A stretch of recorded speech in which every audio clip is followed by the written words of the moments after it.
Our first speaker is going to be Cynthia Bond from the Ohio State University. Let's see, Cynthia, are you on here? I've got a whole screen through. Okay. Then I'm going to go ahead and stop sharing if you want my screen. If you want to go ahead and share your screen and take it away. All right.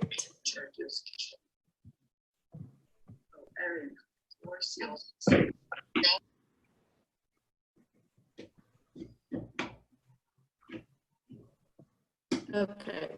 Can you see the PowerPoint that's up the bridge? Wonderful. Okay. I'll go ahead and start then. I'm Cynthia Bond. I work for Ohio State University Extension in Guernsey County. And today I'm talking about the bridge.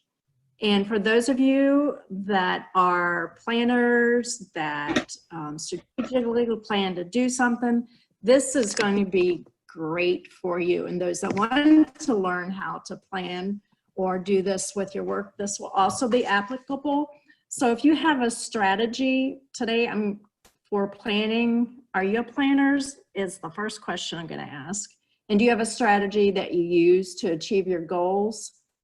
I bet if I were looking at you face to face, I would see some head nodding or some smiles. So during this time, what I'm going to do is talk about the bridge as a strategic planning tool. And the best way to do that is what we do well in Extension is when I'm discussing the tools or the issues, I'm going to ask you to apply those principles of the bridge, as we say in Extension, with applied research to a real issue. And there are many issues that are facing our world, our country, and in Ohio today and throughout the United States.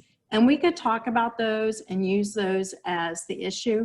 But I thought we needed something with a little more brevity to it. So today I'm proposing that when I'm talking about those issues, you refer to how you would use them in the reality television show Survivor. Any of you reality show Survivor watchers? If you are, then you know that this was their 40th season and they had the winners at war season. And you know that if you are on that show, that all the participants think about is their end goal is winning, excuse me, that $1 million prize. Now think about if you're a Survivor watcher, you know who has won. Is it the smartest person? No. Is it the strongest leader? No. Is it the person who is physically strong? No. It is that person who has the best plan or the best strategy or probably uses the bridge as a tool to achieve that $1 million goal. So with that in mind, I'm going to talk about the bridge. And first of all, the bridge, as you can see on this first slide, it's an acronym and it actually stands for each step that's used in the process of the bridge. So today I'm going to give you a brief overview of what those 6 steps are and think about a time as a survivor when you are at the beginning and part of the process that you want to think about and you want to be, and then also the end goal or the E and the evaluation. So the first one is begin. And that's, although it sounds very simple, it's actually the hardest thing to do because it's going to determine what your scope of influence and control is. And just as the B is the first letter in bridge is also the beginning. And the beginning helps you to focus on what you can use to resolve the issue. So we start with a brainstorming session with groups and discuss what you can control about the issue. And then also whom can you influence to help you resolve it. So just as it is with any planning or in any facilitation process, before we begin, we also start with some things that may seem to us like kindergarten rules, but as adults, we need to be reminded of some of those terms of agreement. And it's just simple things that we write up so that everyone sees it every day that we're in this process. Things like one person talks at a time, all ideas are acceptable. Wouldn't it be nice if all ideas are acceptable? What sidetrack us, what we should not discuss. So those things are all agreed upon and reminded of and seen for everyone when we start the sessions and all the way through all of the sessions. So a way that I've begun this process is to ask a group, what is controllable about the issue and who can be influenced? Now, if we were in a true facilitation group right now, we would write down and record these so that everyone could view them throughout the brainstorming session. We can use this bridge approach to facilitate a lot of the issues in the coming months in a way. And we can also think of it in terms of a survivor. If you were a contestant on Survivor, what can you control? And who can they try to influence? So that's the issues that we're going to look at now. So after we go through that, then we will move on to the next one. And that is reflect. The reflect is when the issue is considered in detail. So you actually start with the end in mind, because most of us know where we want to be. So everything that we do is going to get us to where we want to be. So we start with a crystal ball and we ask some futuristic questions. And this is a good 4 to 6 hour part of the facilitation process if you're looking at timelines. So we ask things like, why is the issue important? We divide into small groups and we ask, what are your expectations? Where do you need to be? Where do you want to be after the issue is resolved? And then we talk about the current status. So we went from future to now. So we know where you want to be. How are you going to get there? So we ask the questions, what have you done so far? What is working today? What's not working? How do the problems occur? Where do the problems occur? Is it really a problem? Why is it a problem? What is the culture? And then there are 2 other things that we use to look at reflection. This helps people to put in perspective the facilitation process. So we look at drivers. Are they internal or external drivers, and why the issue must be resolved? And what kind of forces are used to drive this issue?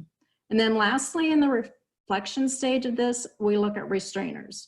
What is holding you back? What is preventing you or standing in the way or a challenge to struggle with the issue for a while? And chances are you're in this process because you're stuck with the way that things have been dealt with. So doing the same thing over and over again, as we've heard that phrase, doing the same thing over and over again and expecting different results isn't working. So at this point, we list all of the roadblocks and what may be encountered to resolve the issue and why it's important. Now, if you're a survivor contestant, it may be different for different reasons for different survivors, what stands in their way in that phase. So think in terms of a survivor, what would stand in your way of becoming the $1 million winner? Now, as you're thinking and reflecting on those things and have recorded all those things, then we're going to do what many of you probably are familiar with, is a SWOT analysis. And that is the I. We're going to start to drill down into identifying in this section the ideas that were generated in B and R of this process. And it's not necessarily recreating the wheel, but what we use is what you've already generated, what the group already has. Because as I tell people when they are in this scenario is, I can be the facilitator and tell you what to do, but that's not what is going to work for you. It's you as a group of people that are in this issue that's going to have to move forward with this. I can come in as a facilitator and give you all these ideas, but I don't do that, because what we do is involve each individual and each group of people so that they're the ones that are going to be the ones to implement it and put it into practice. I'm not going to go through a lot of the SWOT process. I think it's pretty familiar. But for example, one of the things that we do in my family is we gather every year over the holidays, and we talk about our survivor attributes. What are our strengths? What are our weaknesses? What are our opportunities? What are our threats if we were to be on Survivor? So this is a very simplistic example of how this would work. We talk about who's a good swimmer, who's good at solving puzzles, the dreaded slide puzzle, who's really good at that.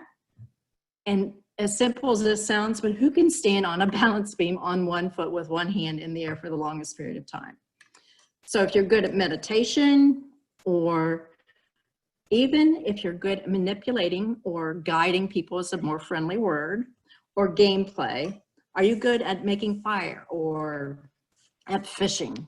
Those are things that we identify, and it sounds really simple, but it's a simplistic way of looking at our strengths and weaknesses and opportunities and threats. Then we get to the meat, what's really going to put our plan into action, and that's constructing the goals and objectives. And that is difficult. We know where we want to be, but guiding people through the process and designing what goals they're going to put up and how they're going to achieve that, preferably more than one objective, usually 2 or 3.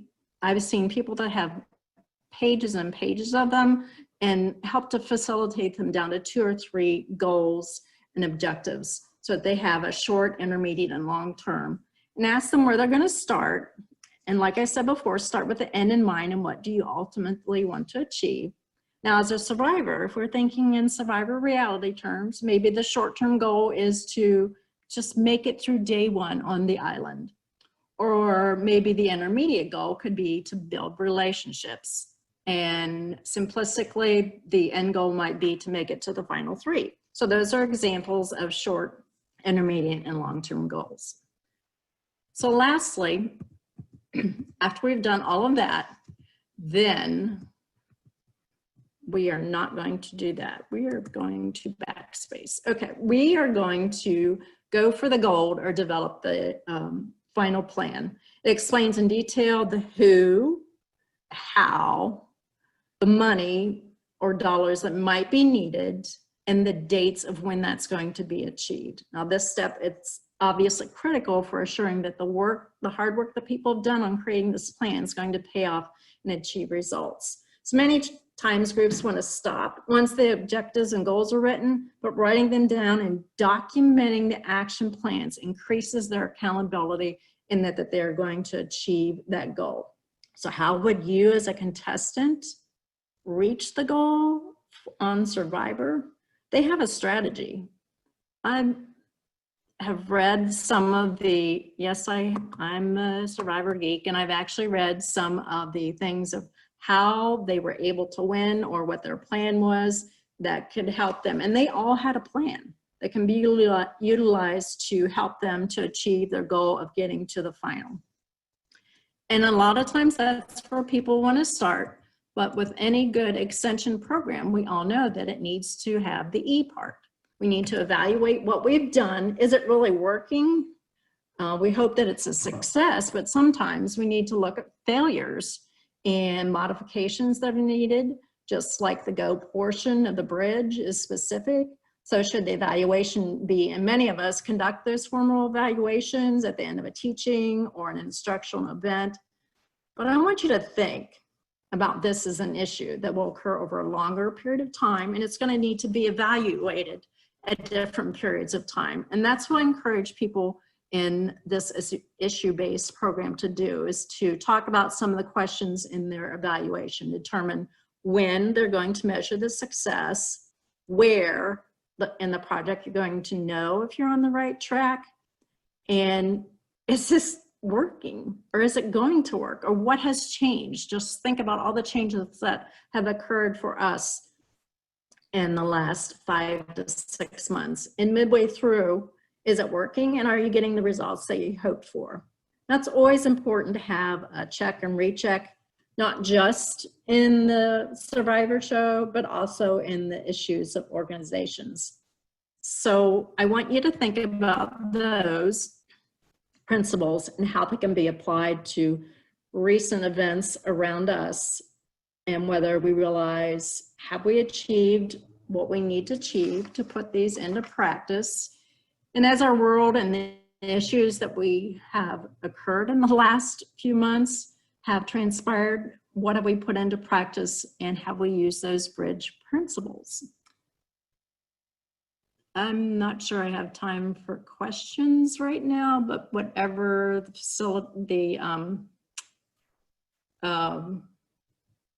is in the chat box, I might be able to answer those and not take up the next. You do have a few minutes left, Cynthia.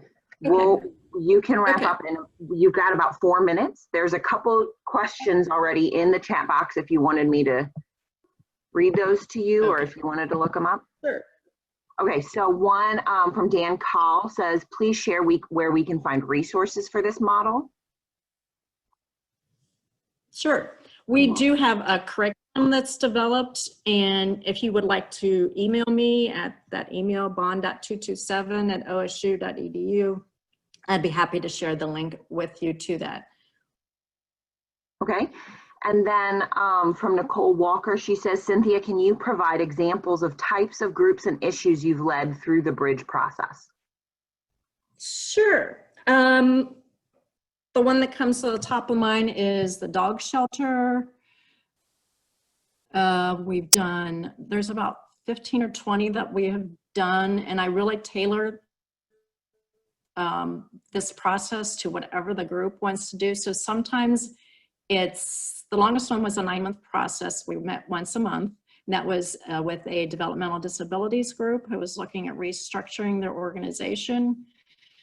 And the shortest time is just a 1 4-hour day where they just wanted a piece of this. They were already deep into the process, and I went in and facilitated it. Mostly I use it with nonprofits and nonprofit organizations. And we've used it for county strategic planning when they have to have something on record to provide grants with community improvement corporations. With a lot of, in Ohio, we have Family and Children First councils who encompass almost all of our nonprofits associated with that, with senior centers. The Honda plant did do some for restructuring their staff also. That was the only nonprofit, or excuse me, for-profit that I've been involved in.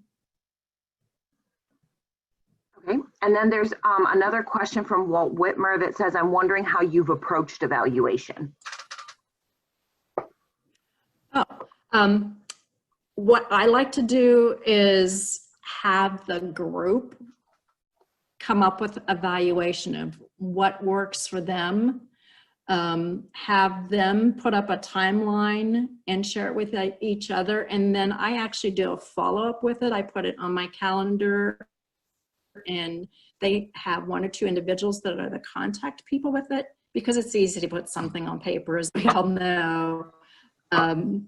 But I follow up, and I hold them to the fire, as they say, and ask them, you know, do you want me to come in? And also I charge for this program. It depends on the scope of work I put together a scope of work for this, and depending on the length and how much they want me to be involved is the charge. So I have a range of $400 to $7,000, depending on what they want. And then the last question that I see here in the chat box is if you're going to share the PowerPoint. Isn't this PowerPoint shared on the NACDEP site? I believe so. That's Okay. what I think that we're going to have the videos and the videos of these sessions, and the PowerPoints I think will be available on the main. And if they want a copy of this, I'm happy to share. Just once again, send it to my email that's up there, bond.227. I'm more than happy to share this. Okay. This is an abbreviated version of usually an 18-slide presentation. So Okay. I would normally work through the problem and give them a problem to solve in groups. All right, well, thank you, Cynthia. That wraps up your time. And then we've got, let me go back to our slide with the, with our main page here to show you Okay, I guys. stopped the share too. Okay, perfect. Okay, and then for everyone else, we've got a couple minutes in between before we're going to start the next session with Stacy McCullough from the University of Arkansas. We'll start that in about 4 minutes if anybody needs to take a break or get a snack or something like that. And then we'll move on to the next speaker.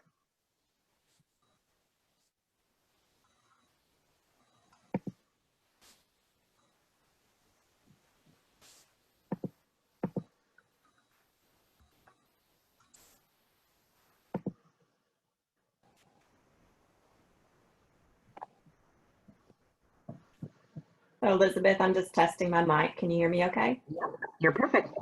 Great, thanks.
All right, Stacy, I'm gonna go ahead and turn it over to you. I'm gonna stop sharing if you wanna put your presentation up and take it away. Sounds good.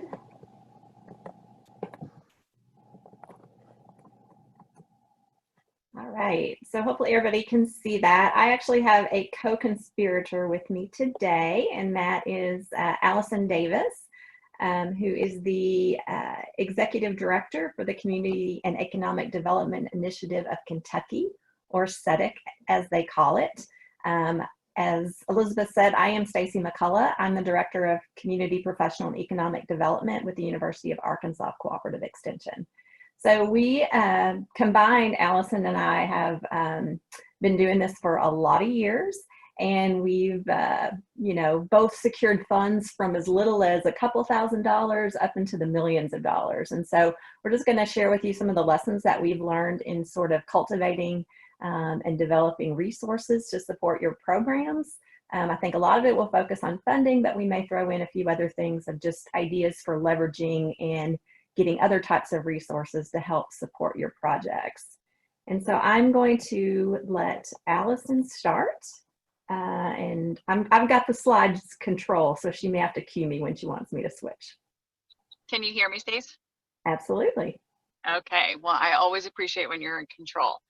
Well, good afternoon, everyone, or I guess it's exactly noon where we are. So I am Allison. I'm a professor of AgriCon at University of Kentucky, and I direct CETIC. And I just wanted to give you a little bit of overview of what CETIC is for those who don't know. And I know some of my colleagues are on the call right now.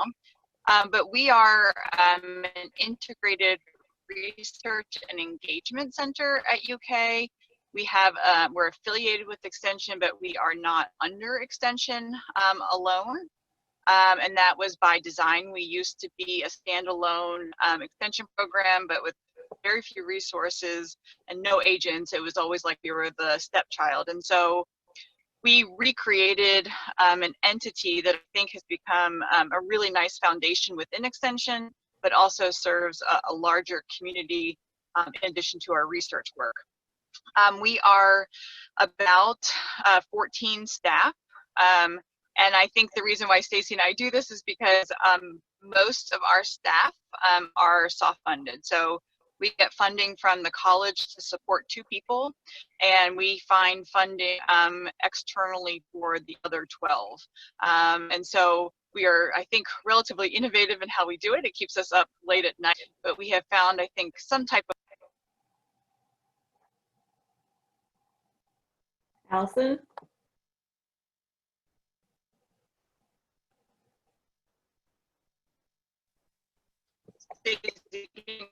switch.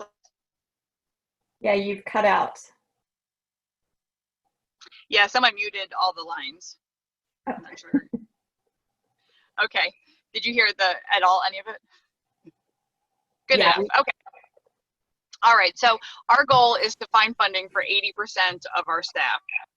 And so Stacy and I have pulled together a list of best practices for each of our units and some examples. And so my best practices include intentionally hiring a multidisciplinary team. And that's very deliberate, and it creates a really nice kind of different set of backgrounds, of education, of experience, of personalities. And so we have folks that cover economics, community development, public health, rural sociology, architecture, landscape architecture, education, arts administration, planning, geography, and so forth. So that is, by design, it allows us to be able to provide really great programming from just a lot of different perspectives, which is always attractive for funders. We do work really closely with our other extension program areas. Particularly at UK, we work almost hand in hand with our family consumer sciences program. Our extension program leader for FCS is young and very proactive and very progressive, and our partnership is mutually beneficial, and so we work closely with them. We work a lot outside of the college. We have strong partnerships with the College of Design. And when I say partnerships, I mean there are formal agreements or projects in place where there are MOUs between units. And so we work with the College of Design, we work with the College of Fine Arts, we work with public health, we've worked with pharmacy, we've worked with medicine. So we really extend ourselves as far outside of the college as possible. We are a partner and a leader within the university's Economic Development Collaborative. We're one of 4 units that has leadership there, and so that is directly tied in with the provost and the university president, which I think is important. One thing I mean this when I say this, and it hurts sometimes, is that we are very genuine when we say we don't need credit.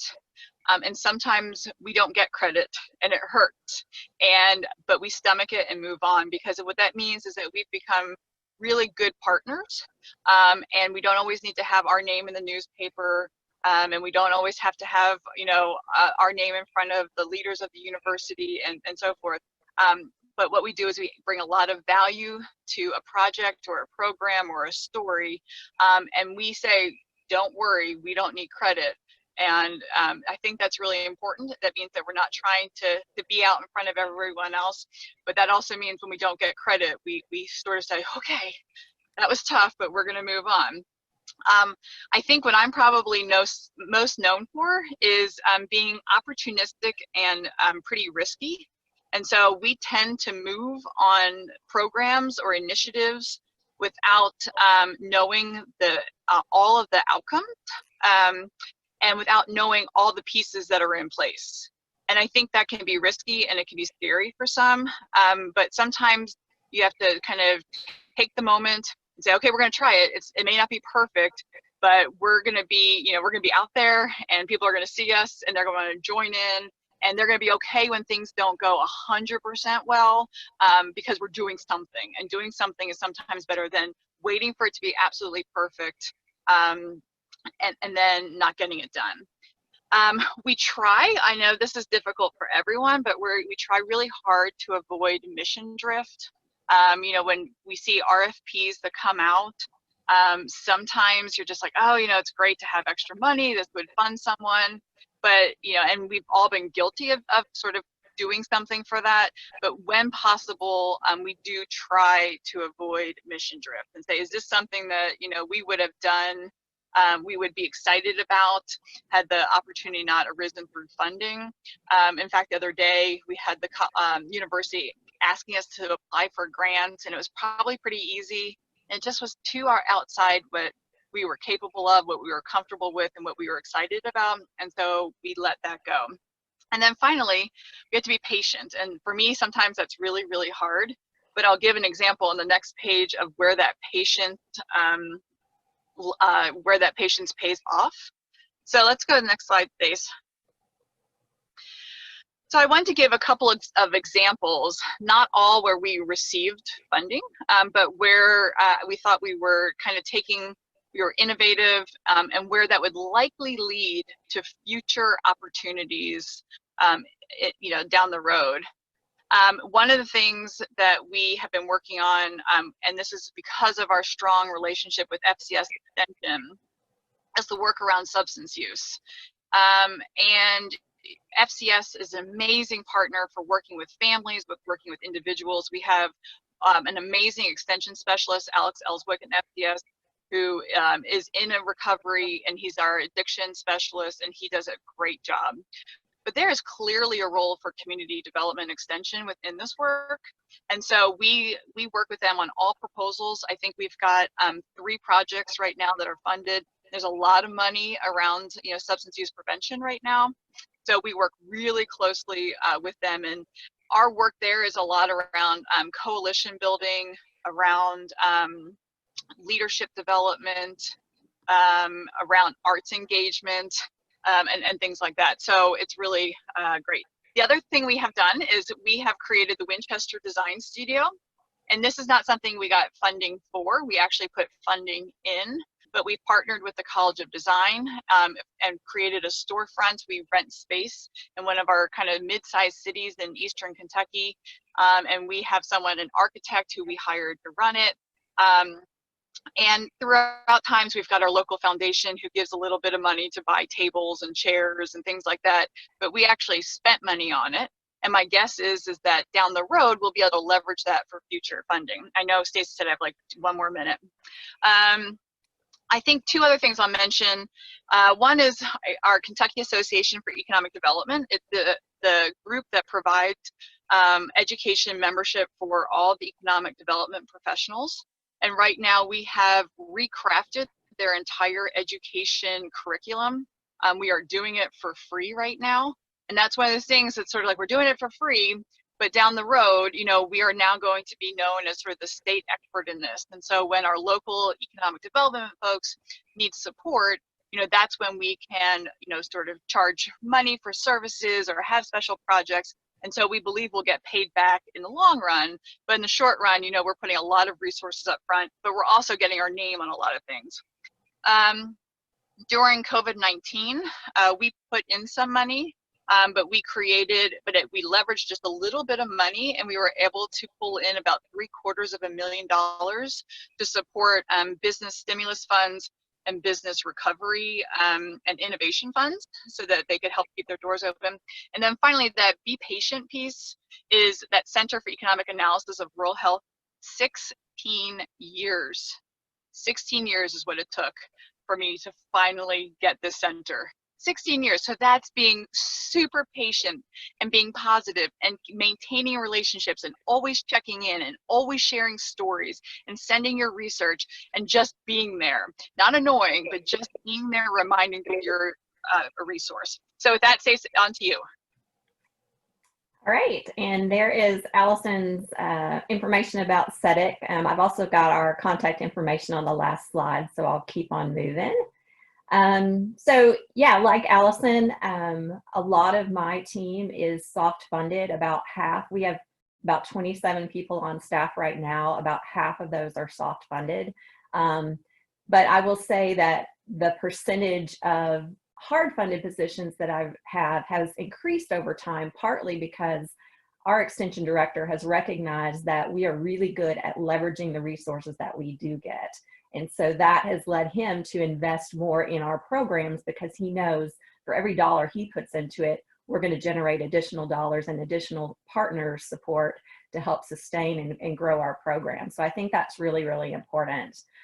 So from my lessons learned, I think one of the hardest ones for me, but something that has kind of developed over time, is really finding the event sweet spot. And so by that, I mean, you know, when you are first starting out in extension, there's so many opportunities to learn and network. And so you can almost run yourself ragged trying to go to all these things, meet all these people, do all these things.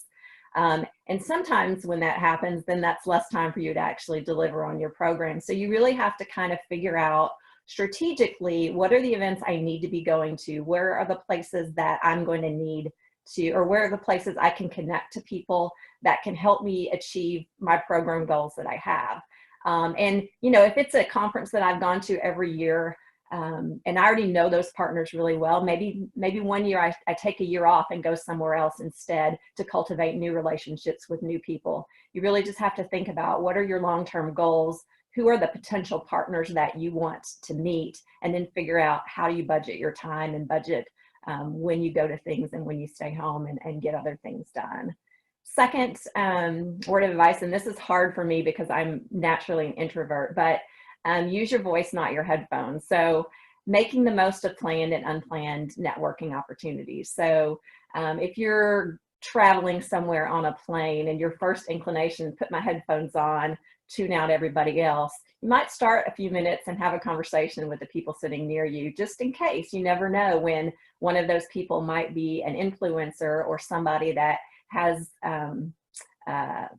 expertise or resources in a field or on a topic that you're also interested in. So trying to make the most of those opportunities. When you go to conferences, don't use every single break to check your email or go back to your room and hang out for a few minutes. Try to take the most of those networking opportunities that come up.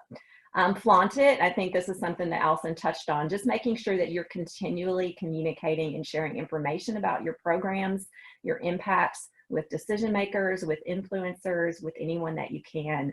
If you don't have a distribution list of state leaders or your national program leader at NIFO or some of these other federal or state agencies, maybe start compiling a list of their contact information and just send them a monthly update on what's happening, so that they understand what you're doing, what you're focusing on, so that if opportunities come up that might be a good fit for you, they know to contact you.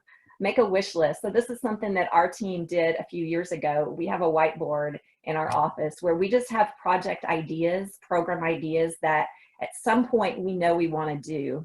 And so what we do with that is, that way they're fresh on our minds. So as a funding opportunity comes across our desk, we have something already ready that we can at least pull off the shelf, cultivate, frame within the context of that grant RFA, and get something going. Rely on your friends. So Allison has been a great friend to me over the years. Use those relationships. So as you are cultivating a new project idea, We have a current project that is funded through Walmart that Allison started that conversation. She pulled in some of the people that she knows that she can trust to rely on. So we have a partnership with the Southern Rural Development Center, Oklahoma, Kentucky, and Arkansas to make this new project happen. So make sure that you're inviting your friends and collaborating in ways that can make sense, and then you're paying back the favors when someone engages you. Quickly now going through the rest of these, keeping your eyes open.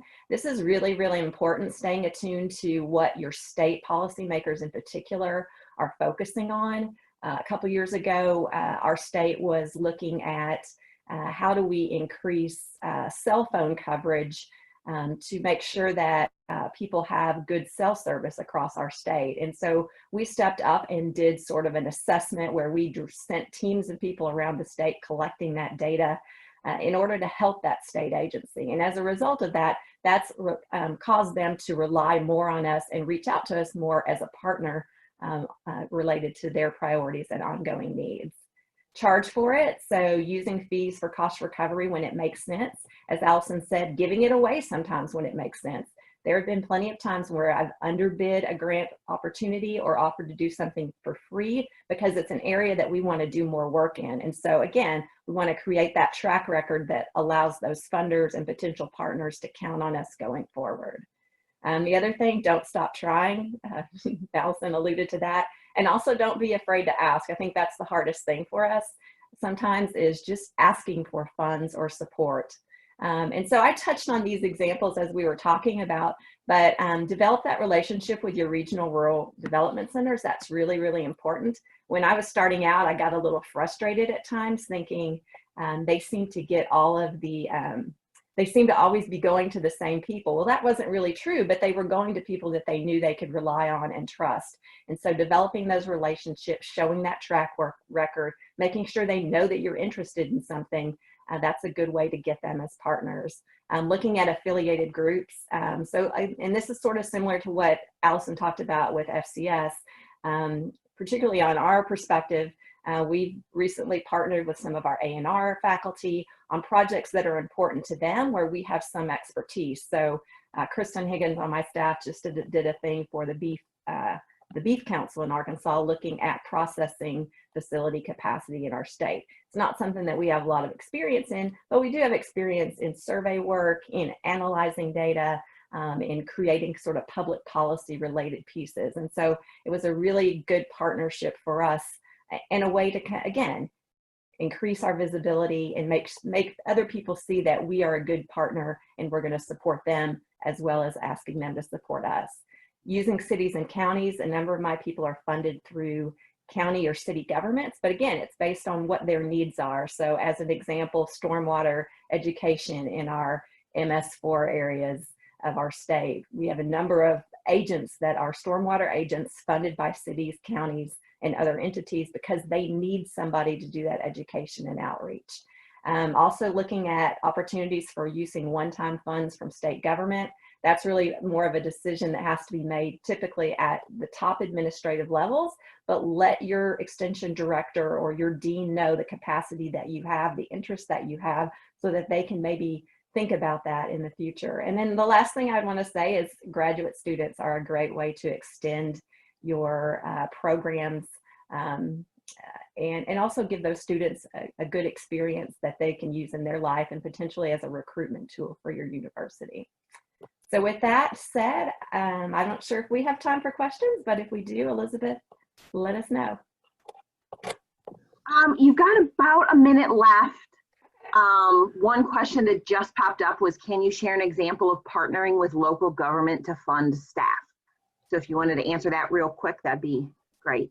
Sure. So one of those examples was the stormwater agents that we have in our state, but we have some other examples too that I wasn't directly involved in, but others have been. So in a couple of our, so in one of our counties, which is a suburban county, the horticulture program, the county really didn't have the funds to support a full-time agent to do horticulture programs. But because so much of that work was targeted in one of the cities, the big city in that county, that city was willing to invest those funds. So again, talk to those city and county leaders about what are their priorities, and then see if you have the capacity to manage somebody to work on those priorities, or even partner with them on those priorities. That's an opportunity as well. I know there's an example in Ohio where they've had joint positions with a chamber of commerce or a local economic development entity. So there are lots of ways to do that, but the key is finding that common mission that you both have, and then figuring out how to develop your relationships and go from there. Okay, great. All right, I'm gonna stop this share and put up our main screen again, just for a second. Let's see here, as we get ready for our last speaker. And like I mentioned before, we've got a couple minutes in between, and then we'll be hearing from Nicole. I'm so sorry if I'm mispronouncing your name, Breezeal. That was perfect. Yay! Well done. From University of Kentucky. And just real quick, as we're waiting, I just wanted to go over again, because we've had a couple people join in between speakers. Just to remind everybody, the sessions are being recorded. Your mic should be muted. Each session is 20 minutes, including Q&A, and you can unmute and use video during Q&A, or you can use the chat for questions and we can refer those to the speakers. Also, refreshments are hopefully available in your kitchen. This is your time to grab them. Restrooms are hopefully nearby. And just a listening tip to use a tactile object in your hand to keep from multitasking or switching between screens or anything, so we can really absorb everything that our speakers have to give to us. And these are our NACDEP sponsors. And we've got about 3 minutes until we switch over to our last speaker. So if you need a break, take a break.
All right, I'm going to stop sharing this. So Nicole, you can get yours pulled up and take it away.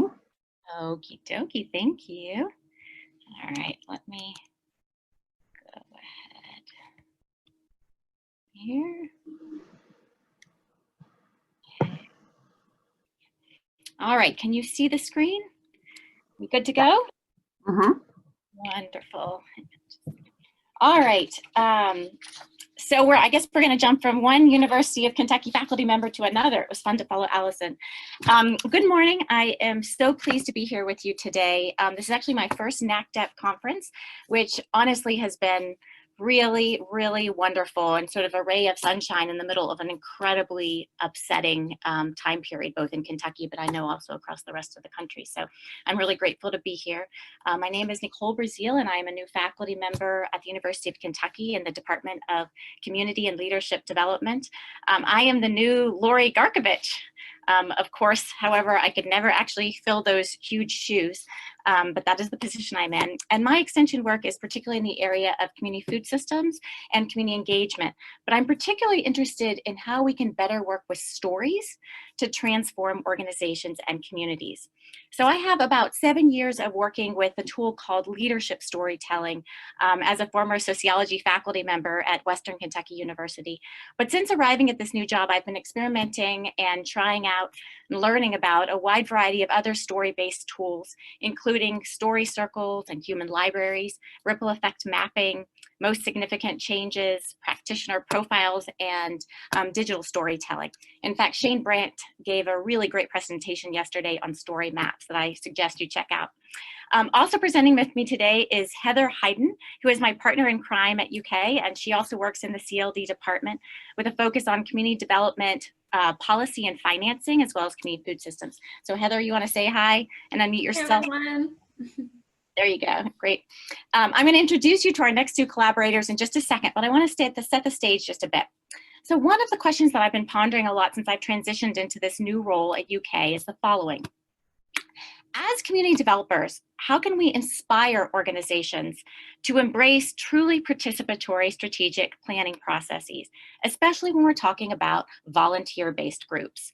So this presentation is about how we've tried to approach strategic planning using a methodology that has strength and power because it appears to open people up and energize a group.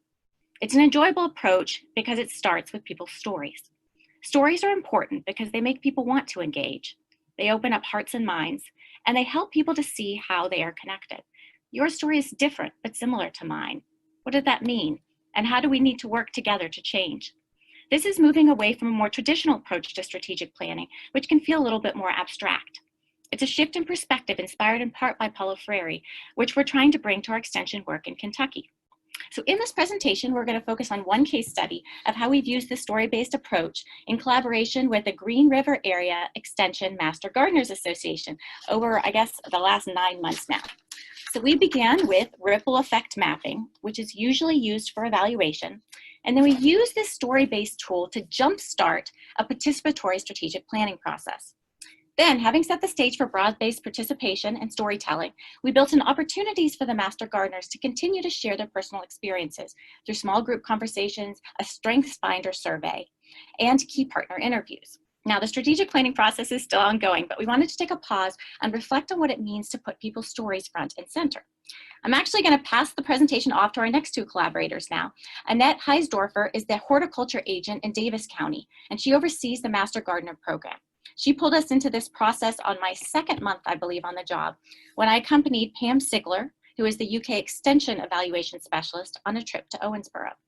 Vicki Stogstill is one of Annette's Master Garden volunteers, and she is the gentle and well-respected leader of this planning process.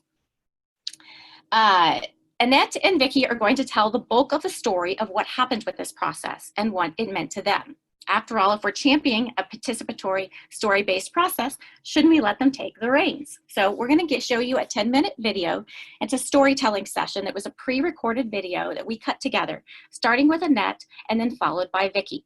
It is still a little rough around the edges, but we're learning how to do digital storytelling here. And after it's over, Heather and I are going to take just a couple of minutes to highlight some of the key components of our approach and raise some questions for reflection. So here we go. So this is Annette. Originally asked Pam Sigler to come because I was at a point where I needed more evaluation of the Master Gardener program. And I felt there were many things that I was missing, and what could I measure? And when Pam got back with me, she said, oh, boy, I'm bringing some other specialists with me. And I thought, well, wonderful. So I had no idea that this particular process would come into the ripple effect mapping that we are doing now. The other goal I had was to make sure that we're also meeting the needs of the Extension Master Gardeners. I want the process to be worthwhile, but also any of the outcomes to be worthwhile. It's important to share with our stakeholders and our taxpayers the results of what we're doing. And I felt I was not measuring it to its full extent. And now we are into a process to be able to set up some, I was really excited about those personal stories that I would not have known about without this particular process. In fact, mapping was pretty amazing because I just had no idea that the program is that far reaching. Sometimes when you're just using a checklist, it's like, how many did you contact and how many people practice what you were doing? And yes, there's the dollar amount you can attach to the number of hours that individuals serve in the community. But the ripple effect mapping really did a more expansive job and a better mirror of what the program is. So another Master Gardener, Joyce Riney, and I were asked to complete the application for Chapter of the Year in Kentucky. And the application has questions, and each of the questions are assigned points, and that's how the application is graded. So one of the first questions on the application was, describe your strategic plan. And Joyce and I sort of looked at each other, and I said, do we have a strategic plan? And she said, well, if we have, I don't know what it is. So we decided to, what shall we say, BS it. We had a mission statement, to provide research-based, scientific, horticulture information to our community. And we had some very broad objectives. But for my background, what we heard about strategic planning is, some is not a time and soon is not a number. Unless you have how much, by whom, by when, it's not a strategic plan. So Joyce and I fudged it, but from that, we thought, this would be a good idea because every year we just sort of do what we do the year before. We struggle, like Annette said, with trying to find ways to evaluate our impact on the community, to measure it. And so we were helping to do her work, which is what part of our mission is to help our subject matter expert, our extension agent. And also we thought it might get us more focused because our resources are limited. And so how can we best spend our resources to accomplish something? So we decided to work on strategic planning, and since I had some little bit of experience in it at work, I was put in charge of it. And then Annette said, you know what, I think we can get some help on this. And I was like, oh my goodness, thank goodness we can get some help on it. And so then that's how you sort of came along for the ride. And when we saw that we had expert help from UK, it was like, oh my gosh, this is going to be wonderful. So that's how we got started. Everybody was excited, at least on the executive team. I can say that group of people was excited about having a strategic plan. And here's the process we're going to use. Just ask me and I'll tell you what we need to do and what we don't need to do. And we can have this done in one meeting. Listen to what I have to say, listen to what I have to say, write it down, we'll vote on it. And this will be a snap. Well, you suggested ripple effect mapping. Of course, I had enough to know that when 4 or 5 people in an organization sit down and write the strategic plan, whoever gets it out and looks at it, who buys into it? Nobody. So I was willing to listen, and people were willing to listen to your idea about how we went about it. Now there was some enthusiasm and there was also some hesitation. And I have to say I had both of those. You talked about ripple effect mapping, which I was unfamiliar with. I was familiar with appreciative inquiry.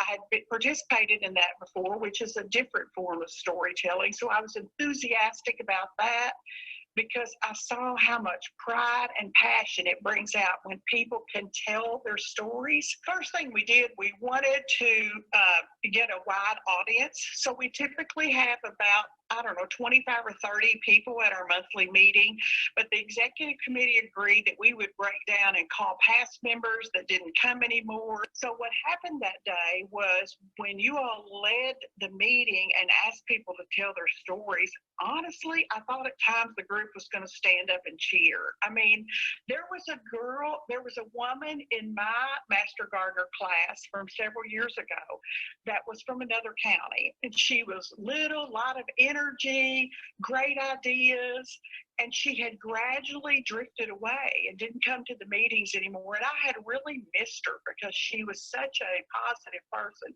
When she came to that meeting and she talked about the reason she hadn't been there was because she had taken ideas from this group to her own county, and she had gotten a grant from the fiscal court and developed a path with flowers at their local park and started a seed library at their library to copy our library. I thought I was going to cry.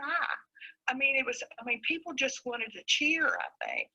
And I heard another story. When we have a raised bed vegetable garden, demonstration garden at our extension office. Well, I never thought about what happened to the vegetables. And when the people that worked on it talked about the vegetables are donated to local shelters for food, I'm not sure very many people knew that.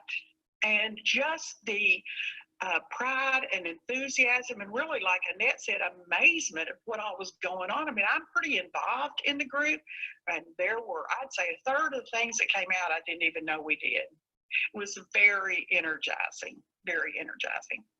I mean, in general, our meetings are like typical business meetings. You know, there's a treasurer's report and the secretary's report, and, you know, there are committee reports, but there's not an opportunity for the general audience to participate. I believe that the work was not really aspirational. So when people told stories in the ripple effect mapping and you understood what was going on and then the impact of that, because you all kept asking the question, well, what happened because you did that? Or what happened because you did that? And people could see the impact of the work, then they wanted to be involved in it. And when you have a small group of people like the executive team or the people that do all the work, they see what they do, but they don't really see opportunities of what other people might be interested in doing. So I think the work became aspirational rather than a list of tasks.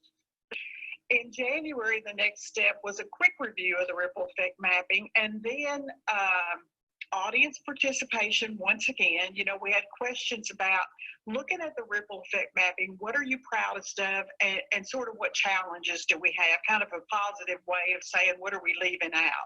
And they loved it. And then using your Qualtrics tool, sent that skill survey out to all of our members. You've done some analysis looking at the 48 responses we have, which parts of it are maybe surprising and yet not so surprising, but I think it's going to be some really rich information as we begin to match what we want to do with the people who can do it, or what people would like to learn and develop an ability to do that they haven't been able to. So, I mean, how many more hands do we have to do the work than we had before? First thing we did was to develop a list of sort of everybody we work with, the partners in the community. And then you helped develop questions for interviews for our key partners. So we're going to do those interviews in team. I think we'll get information, just like the ripple effect mapping. I think we're going to learn a lot about how we're perceived, how valuable our services are to those partners, and hopefully they'll trust us enough to say, or we'll be open enough to hear, here's what we think we could do better together. I think most people want feedback about their working relationships and what we can do to improve. So I think that's pretty exciting. Aren't they wonderful storytellers? So from our perspective, we want to mention a few points about our approach. In the very beginning, we did a lot of listening and heard 3 distinct needs emerge as a priority: to engage in a strategic planning process with maximum buy-in, to evaluate and learn about the current impacts of the Master Gardener program, to develop a process that would help retain volunteers and encourage a broader number of people to step up to the plate and lead. We chose ripple effect mapping as our starting point to introduce the group to the value of starting with people's stories, eliciting participation, and engaging in critical reflection and action. We used Scott Chasden and Partners REM Guide to design the process. For those of you who are not familiar with it, REM starts with open-ended prompts that facilitate the sharing of personal stories of the program's impact in groups of 2 to 3. Appreciative inquiry guides the process of constructing prompts. So for example, in our case, we asked, tell me the story about a high point for you in the Master Gardener program, and what broader changes have resulted from the Master Gardener program that you're proud to share. After swapping stories, pairs report back to the entire group and the mind mapping process begins. Facilitators follow up with a series of prompts, including, then what happened? What effect did this have? The ripple effects of each outcome are then mapped on butcher paper with the participation of the entire group. An analytic frame is then chosen. We use the Community Capitals framework. And then the various types of community impacts are reported back to the group. This is really hard to see, but it gives you a sense of what emerges after the coding process. So, for example, in the case of the Master Gardeners, there were notable gains in human capital across 3 areas: health and wellness, skill building, and leadership development. Further detail, examples, anecdotes, and quantitative indicators paint a more complete picture of the impacts for each of the community capitals. So where do we go from here? That's the real question, and one that drives much of our work. What happens after the story is told? Is there a place for those who tell their story to be part of the decision-making process? Here are some comments from Master Gardener members about what they wanted to do after completing this quick REM process. Let's shout our impact from the roof. We must continue to push ourselves. We need to reach out to new groups and to younger people to get them involved in Master Gardeners. Maybe we need to do a strengths finder to figure out how we can all best contribute. We need to think about things that haven't worked out well for us. As Vicki noted, the small group discussions in January continued the conversation and brought out the voices, personal experiences, and passions of the new Master Gardeners. The online strengths assessment was less energizing. COVID has made it a little more challenging to maintain momentum, but nonetheless yielded important data to round out a deeper and more personal understanding of each of their members. Finally, the executive committee is also proceeding with key partner interviews over the phone. The list of questions is meant to elicit a natural storytelling process that mimics what they liked about the REM process. Volunteers are just getting started with these interviews. And I'm gonna pass it on to Nicole for some final reflection questions. Sure. So one of the reasons that we were hoping to do this presentation, obvious as brand new newbies here in this world, is to really open up questions and find connections with other people who are interested in storytelling and story-based techniques for this work. So here are the kinds of questions that we've been really struggling with and working on in our work thus far. How have you used storytelling to strengthen the power of extension and to provide space for different voices to be heard? What are the challenges that you have faced? Are there certain stories that dominate or sway things too much, or even ones we don't want to hear? What happens after the story is told? Does storytelling always lead to action? And what are the ethics of asking people to share personal stories that may make them feel vulnerable? So we will come back to this in just a second. I just wanted to say thank you before we conclude here to my colleagues, especially Dan Call and Ron Hustedy and Scott Chasden, who certainly discussed this process with us quite a bit, as well, of course, to the Master Gardeners and all of you all. And that is a sweet little photo of what gardens look like before self-quarantine and then after self-quarantine, as we talk about this a lot with the Master Gardeners. So anyways, I'm going to go back to the list of reflection questions, and we're happy to answer any questions.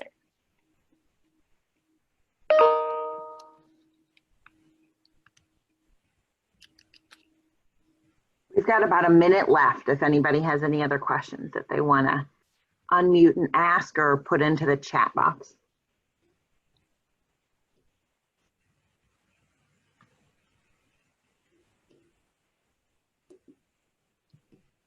Have you thought about, this is Candy from Wisconsin, have you thought about, I'm curious, like taking the stories and the impact that gathered and how that is translated into public value and communicated with stakeholders?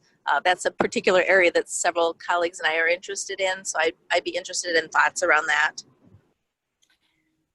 Sure. You mean how to take the ripple effect map and share it with a broader set of stakeholders in Davis County?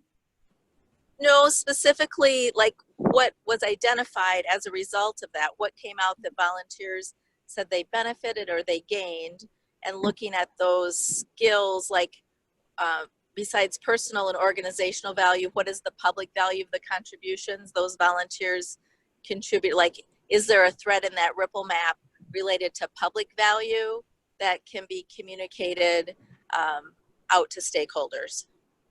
Yeah, I mean, that's a really good question. And we have discussed with Annette that when we finish with the strategic planning process, she wants to think about how we can go back through all of the different data materials that we've pulled together through this process to be able to put together either some sort of a digital value story, as you're talking about, or a written format of that. As far as I understand, University of Kentucky used to do public value stories. There was somebody at the university level who was bringing together individual county level success stories to talk more broadly about the public value. I don't believe that's happening any longer. So this would be, we're trying to figure out how we kind of fit into this system at this point. But certainly the extension agent is very interested in thinking about how we do that. And Heather, do you remember there was a great article in Joe a little while back about talking about how you prepare display boards to tell those public value stories? I am sorry, I'm totally blanking because I was so deep in JOE for so long. I looked at so much, but I can go back and find that as well. Do you all have any suggestions?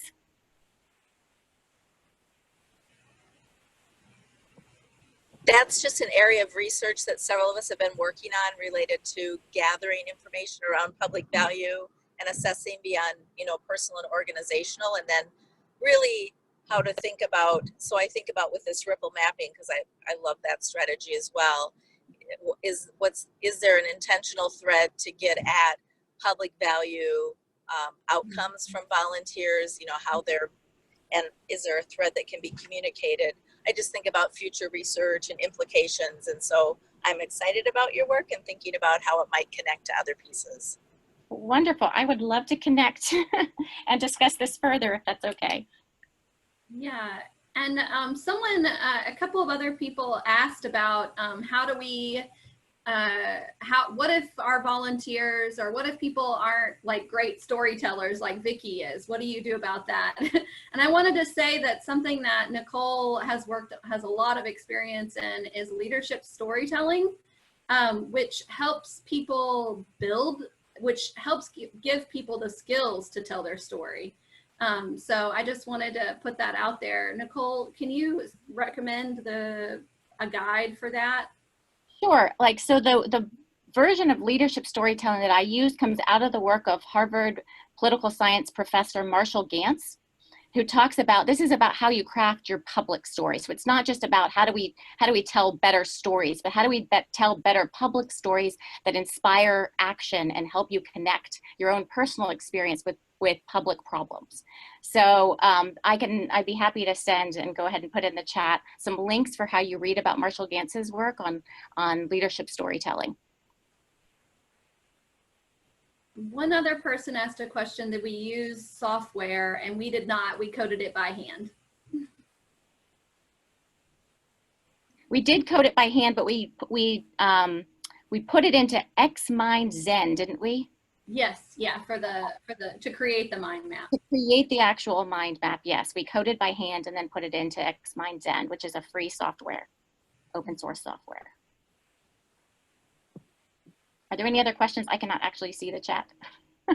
Okay, if there are any other questions, I think that, did you guys offer your contact information for other people to potentially reach out to you if they have other questions? Oh, no, let me go ahead and do this here. Okay. All right. Also, while Nicole is looking that up to give you guys her email and contact information, we're a little bit over time, so we're going to wrap up. But there it is in the chat. This will be recorded and then posted by NACDEP. And I believe, like we mentioned with one of the earlier speakers, I think the PowerPoints will also be available. So for your reference, that'll all be available. Thank you guys so much for all logging in. This has been a first doing these Zoom sessions. I think it's really, really great. And I'm glad we got so much participation and so much attendance. Thank you so much.